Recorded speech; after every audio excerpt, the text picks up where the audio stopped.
Саламатсыңарбы? Бүгүнкү классик сааттын темасы улуу жеңишке 77 жыл.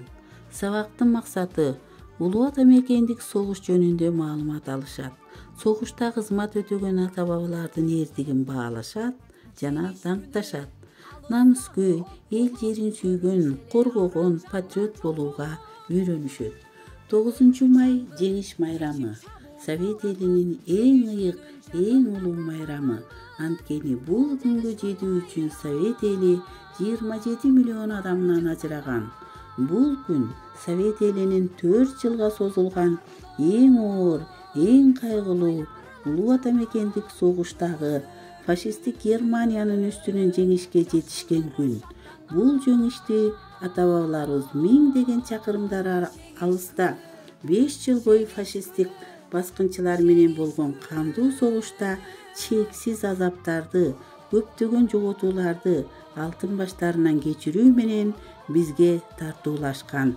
Биздин жоокерлер жана оруктун эмгекчилери жалпы Совет эли менен бирдикте майданда кан кечип, фронтту ок-дары, жарак жабдык жана азык-түлүк менен камсыз кылып, согуш азабын чогуу көтөрүшкөн.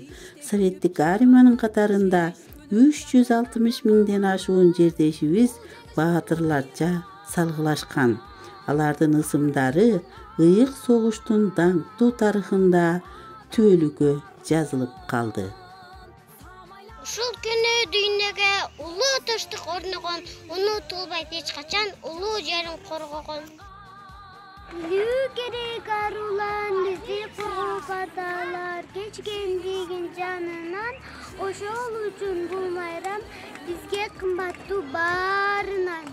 Элимдин бейбилдигин намыска бек сактаймын. Энекей ак сүтүндү эл коргоп мен актаймын. Бизди көргөн бул жеңиш ката согуш кылганын өтү ичинде жаралган аталардын канынан билүү керек азыркыз, билүү керек атуулар. Бакыт алып келген күн, фашисттерди жеңген күн, жер билетип желекти, жерге бизге келген күн. Бул майрам биз үчүн түбөлүккө даңктуу майрам болуп кала берет. Урпактар үчүн жанын аяшпай, согушта эрдик көрсөтүп келген ата бабаларыбызга түбөлүк даңк. Ушул жеңиш майрамы менен баардыгыңарды куттуктайм. Дайыма биздин жерибизде тынчтык, ынтымак, биримдик болсун.